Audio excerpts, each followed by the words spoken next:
Flying Squad. On the 21st of October 1987, the Flying Squad, who specialise in armed robberies, were called to Tesco's supermarket in Brixton, where a Securicor guard had been attacked and robbed of £9,000. The guard received a serious knife wound in the kidneys, but after a 6-hour operation, his life was saved.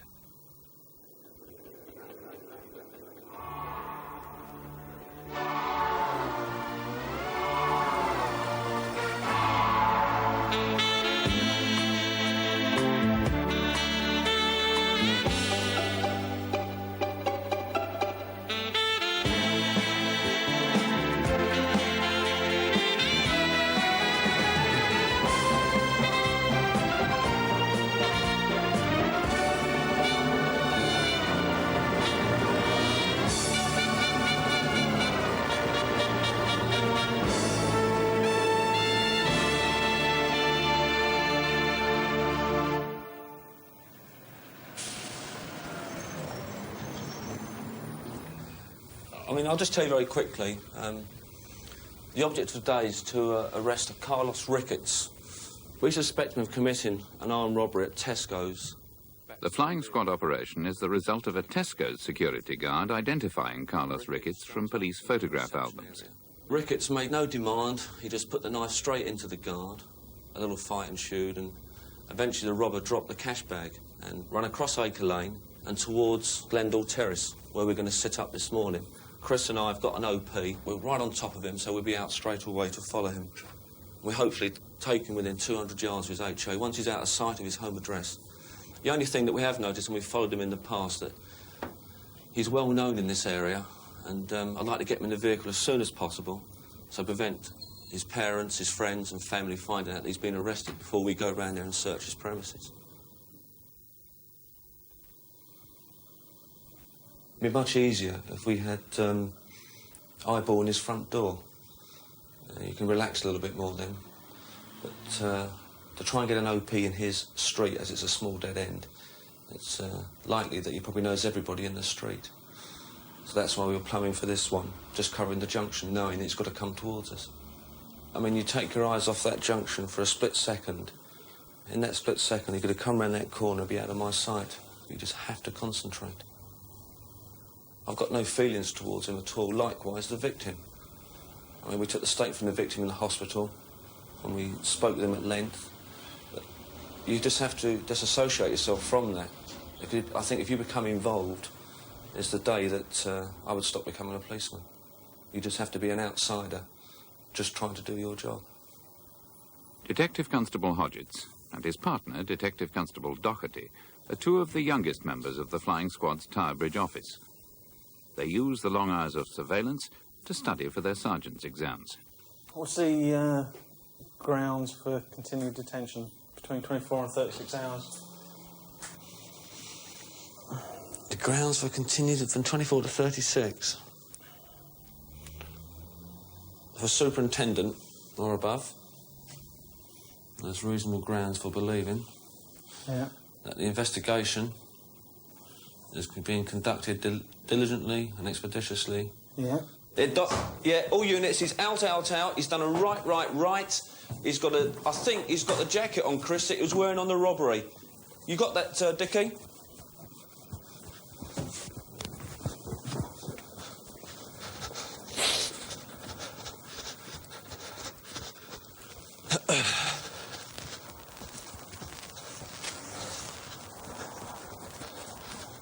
Carlos Ricketts, just stay there. Stay where you are. What are you doing? Police officers. You're under arrest. Just take it easy. Just stay there for a minute. Yeah, Dom, come round. We're police officers. OK. You're under arrest for robbery in Acre Lane a month ago. You're not obliged to say anything unless you wish to do so. What you do is say, maybe give them evidence. Understand? Right, we're going back to... What's all this about? We're going back to Brixton now. Come on, Carl. Yeah, sit in the back. I want you to keep your arms on the top.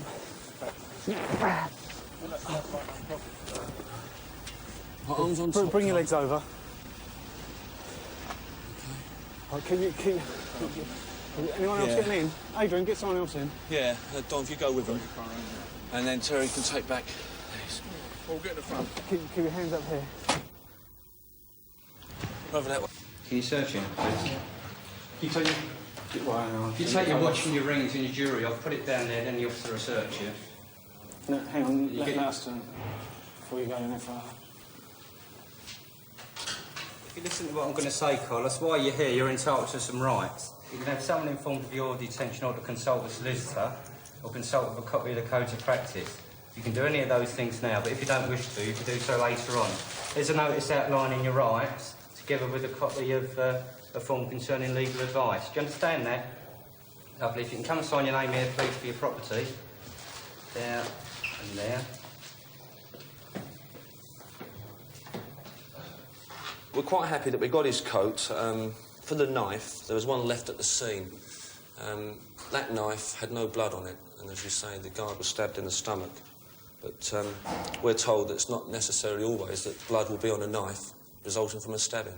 Although it's gone into a person's stomach, there doesn't necessarily have to be traces of blood on it, because if it's come out through, depending on how fat the person is, it's come out through the body fat, through various layers of clothing.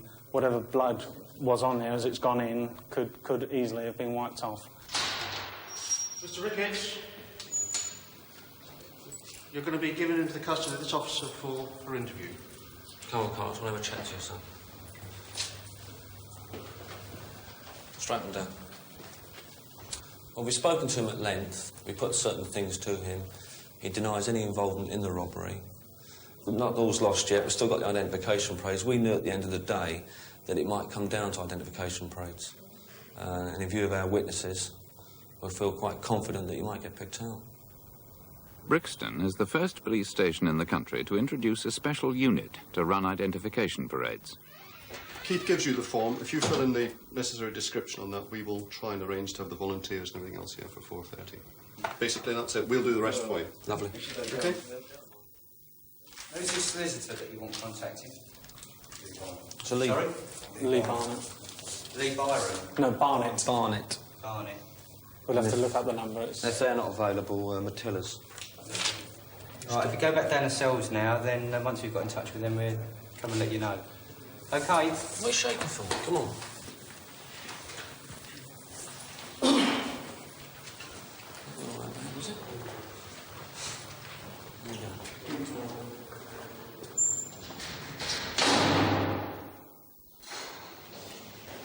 The ID parade is being organised, and as the officers in the case, we're not allowed any dealings or anything to do with the ID parade and its arrangements and organisation, or its the running of it. If none pick him out, he won't be charged tonight. We haven't got enough evidence to proceed with him if he is not identified at the moment. But it would be a question of kicking him out, getting the forensic examination done, and then going ahead on the results of that at a later date. Hello? Yeah? Oh, you're joking. OK, cheers. What happened? I've got to go down there. They don't think they can get the ID parade off the ground. I don't know if there's problems with the Stooges or what, but they haven't run it yet and they're having problems. So we'll go down and see what they've got to say about it. This was a gamble. See, if we'd have known last night when he came in that he had a beard, we would have said no, full stop, because there's no time to do That's it. right. And then booked out for another day, so you could bail him, so we could actually jack it up. But as it stands now, I mean, even if we offered that slot in the morning, we still haven't time to track down people. I mean, we've it is got quite ample specific. people in there, but there's only 3 that are acceptable. 2 at the moment. What time do we... is there any way we could fit him in tomorrow at all? We haven't got the time to go out and get the blokes. That's the problem. You see, we've got parades from 1 o'clock onwards, and we haven't got the time, unfortunately, to go out and do the necessary legwork. Put it this way, could we... If we could get people from Tower Bridge to do that? No. We've got 3 parades on. We've got 3 parades tomorrow as it is. It is a problem. Because it's not even just a little beard, No. it's little beards you can usually get away with. It's quite considerable. because behind the glass, with that tint, a small growth doesn't show up whatsoever. But as it's quite a goat on it, it will show up, without a doubt. We got Friday. We're looking at Friday the 18th. That should be okay. Yeah, if it's got to be done, it's got to be done. I know the problem, because I've got a lunch at day. No, not to worry. We'll do it. Yeah. so does the officer in the last case. Yeah. No, if fit it in whenever you can. Friday the 18th is 8 days away. Doherty and Hodgetts need identification evidence to charge Ricketts. But unless they can arrange an identification parade soon, Ricketts will be released. Once a suspect has been arrested, the police are bound by the Police and Criminal Evidence Act, PACE.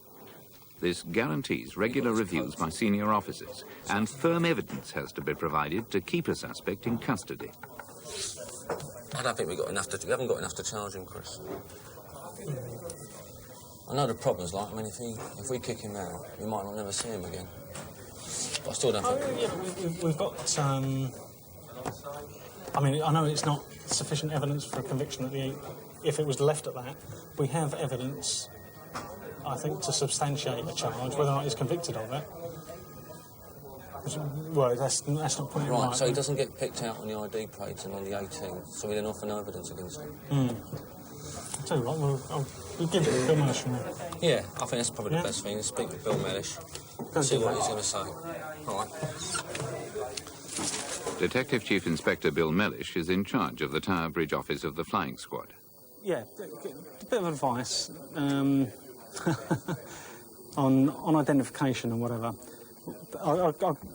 Basically, we want to know whether or not we've got enough to charge someone under the circumstances. There was a robbery in Acre Lane. Yeah, you know the one I'm talking about. That's right. Well, this morning we've nicked the fellow. He doesn't want to know. I'm loath to kick him out because I think he'll disappear. But at the same time, I mean, if the ID suite here can't get the Stooges.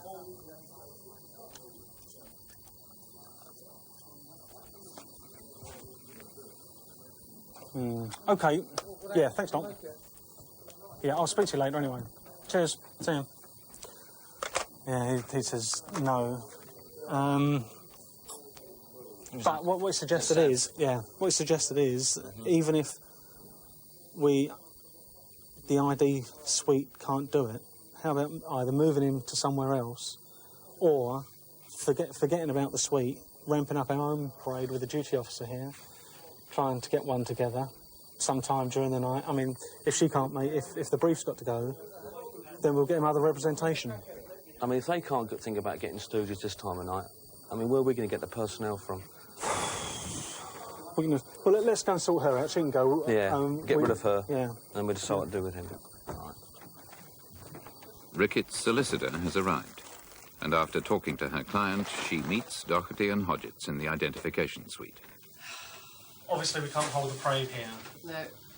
We don't think at the moment we've enough evidence on which to charge him at the present time. Right.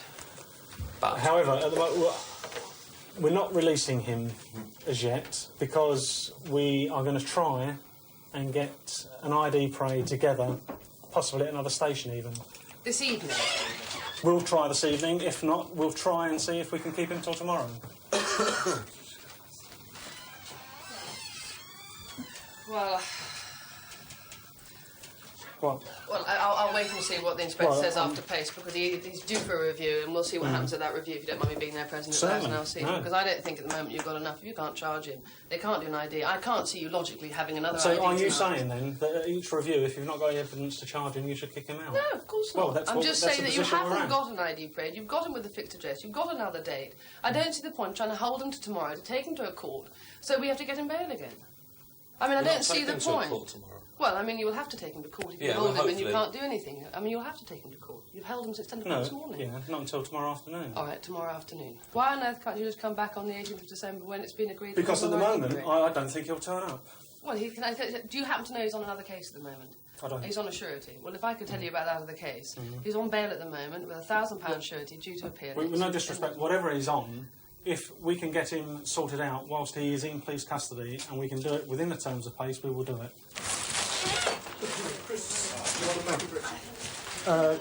Sorry, across the way, yeah. It appears to me now that she wasn't aware of the seriousness of the offence which is in custody for. And I think having been made aware of his position, that Well, she jumped in with 2 feet saying, this man must have bail, why do you keep him in? She didn't even know the circumstances of the robbery. We're talking about a man here who could have died. And I mean, there she is, she's arguing with us, and even know what it's about. And when I just took him down to the cell and put him in there and she went in, she said, hey, this is serious.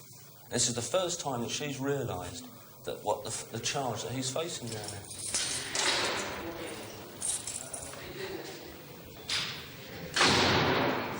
it's the same old story. It's her duty to do her best by him, and it's our duty to do our best for the victim and general public. She's got the umpire.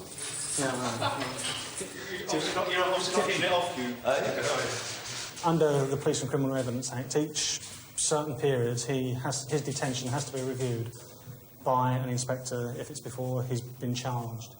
And he's got to see whether there are grounds to continue or to authorise his continued detention.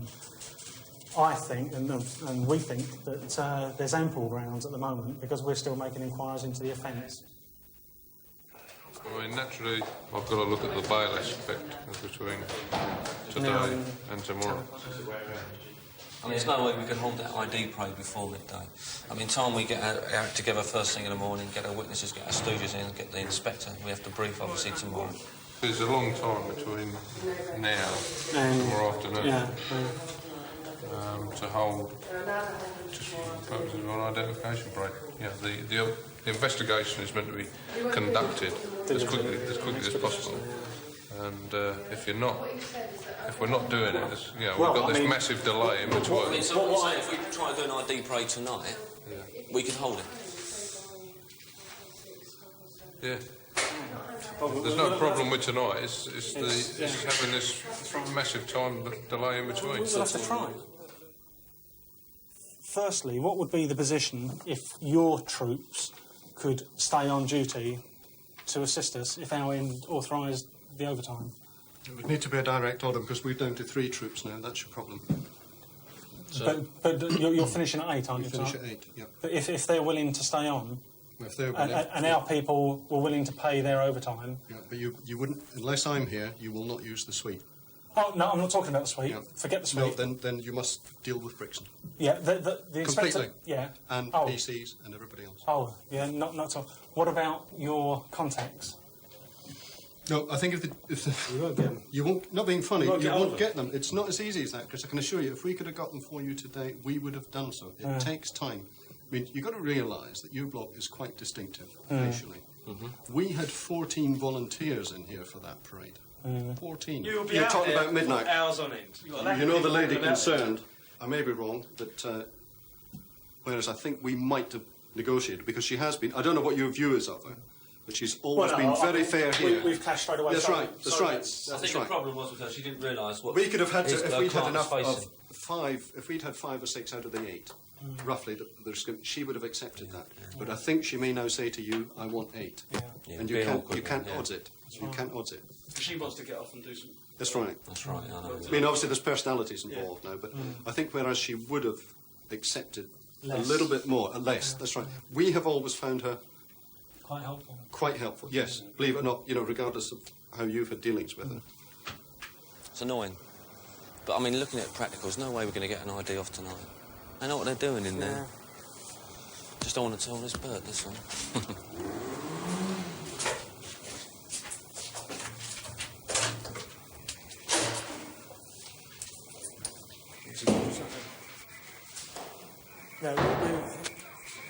We've regrettably come to the decision we don't think we'll be able to manage to get the parade together. So, in view of that, I don't think we can keep him here any longer. Time being. In view of that, can we bail him to reappear on the 18th of this month? Yes. What do you want? It's after the robbery. Well, She has her own home they live in a privately owned house. Is that Bengal Terrace? can we say... Could I suggest £5,000 for her? Yep, let's try. And is there? Could he get another surety? Tonight? I don't know how easy that would be. If you could ask her, if she could try. Certainly I'll ask her. I mean, at the end of the day, obviously, we're going to have to accept the one That's £5,000. £5,000, yeah. from the mother. I'll try. It's £5,000. Carl says you own your own house, and that would be due as an asset. They would agree to that. You don't have to provide £5,000, but you understand if he doesn't appear at the next date, you may well lose that £5,000, or you'd have to explain to the judge why you shouldn't. And if you come down to the police station now, they will take your signature as a surety for him, and they'll release him tonight to return to the station next Friday. You're going to be released on bail to reappear at the police station on Friday the 18th of December 1987 at 12 noon. Now, if you fail to appear on that date, you commit the further offence of absconding from bail, which carries a fine and imprisonment. Do you understand that? You sign on that bottom line there.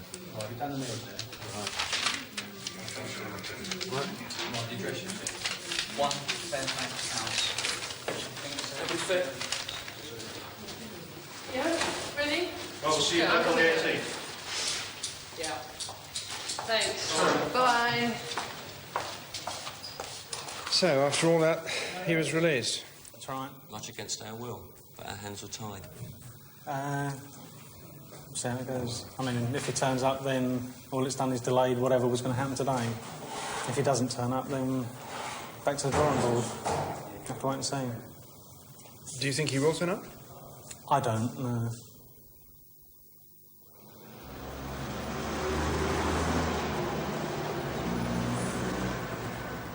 £12, no sign. What are the odds now?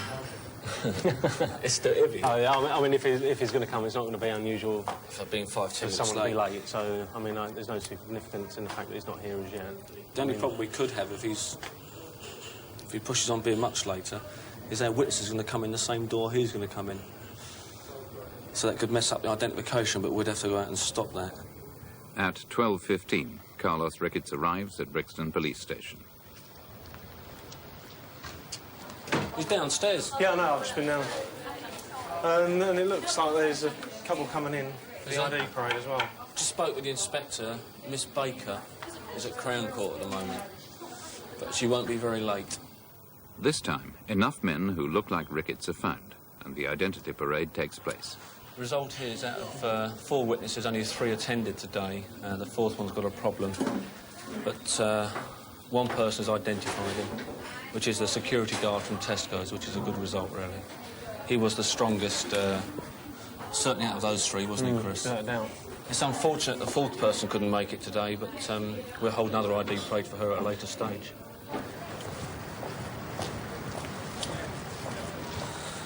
With the positive identification, Doherty and Hodgetts feel they have a strong enough case with which to charge Ricketts. The second charge is that you did on Wednesday the 21st of October 1987 unlawfully and maliciously cause grievous bodily harm to Graham Linus with intent to do him some grievous bodily harm. Do you understand that charge? Is there anything you want to say in reply? You're not obliged to say anything unless you wish to do so. 440.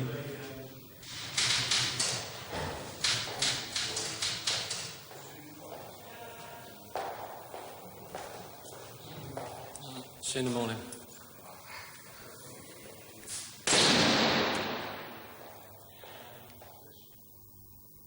On the 1st of August 1988, at the Inner London Crown Court, Carlos Ricketts was found guilty of robbery and causing grievous bodily harm. He was sentenced to 12 years imprisonment.